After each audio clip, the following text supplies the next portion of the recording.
Bonjour à tous, bienvenue sur l'Argus.fr. Alors au moment où beaucoup d'entre vous vont partir au ski et peut-être rouler pour la première fois sur la neige, nous allons vous donner les bons conseils, les bons réflexes. Je suis avec Frédéric, pilote instructeur. Bonjour Bertrand. Bonjour Frédéric. Alors avant de commencer les conseils, on va voir tout de suite quel est l'équipement de notre voiture. Donc ici nous avons des pneus hiver, ils sont facilement reconnaissables, déjà le dessin très prononcé et puis surtout les lamelles que vous voyez sur les dessus des pavés. Alors, ces pneus hiver sont efficaces sur la neige, mais est-ce qu'on doit les monter uniquement pour rouler sur la neige? Bien non, c'est pour ça en fait qu'on parle de pneus hiver, c'est un pneu qui est beaucoup plus efficace qu'un pneu classique en dessous de 7 degrés, que ce soit sec ou sous la pluie. D'accord, et si j'ai un budget un petit peu serré, est-ce que je peux mettre ces pneus hiver uniquement sur l'un des deux essieux de la voiture? Alors la loi ne s'y oppose pas, il faut juste tenir compte du fait que la voiture va être déséquilibrée entre l'essieu qui est équipé et l'essieu qui est équipé de pneus classiques. Qu'en est-il de l'usage des pneus cloutés en France? Alors, les pneus cloutés apportent un gain sur la glace, mais sur la neige n'apportent rien. Donc aujourd'hui, dans 95% des cas, on peut se rendre partout avec des pneus hiver.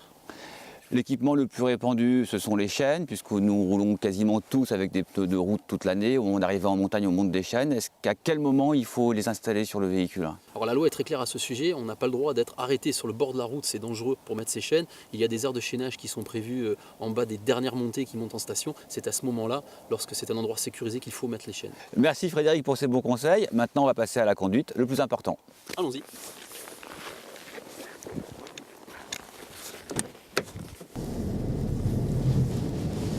Alors la conduite sur neige, forcément, comme c'est quelque chose de pas habituel, c'est très stressant.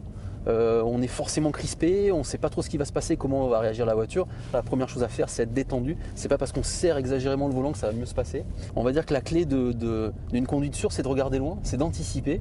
Si on garde les yeux devant le capot, forcément, ça va être un petit peu compliqué.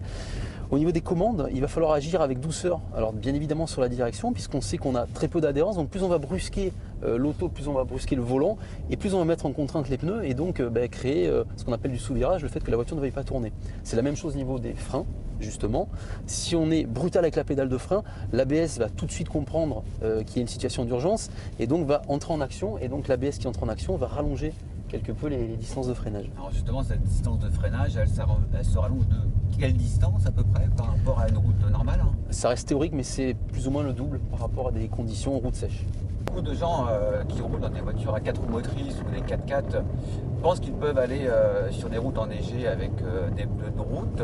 Qu'en est-il exactement? Est-ce qu'effectivement on peut monter jusqu'en station avec un 4x4 en pneus classique? Alors, le fait d'avoir un véhicule à 4 roues motrices, forcément, va apporter un mieux au niveau de la traction. Dans de la neige fraîche, effectivement, on peut monter en station.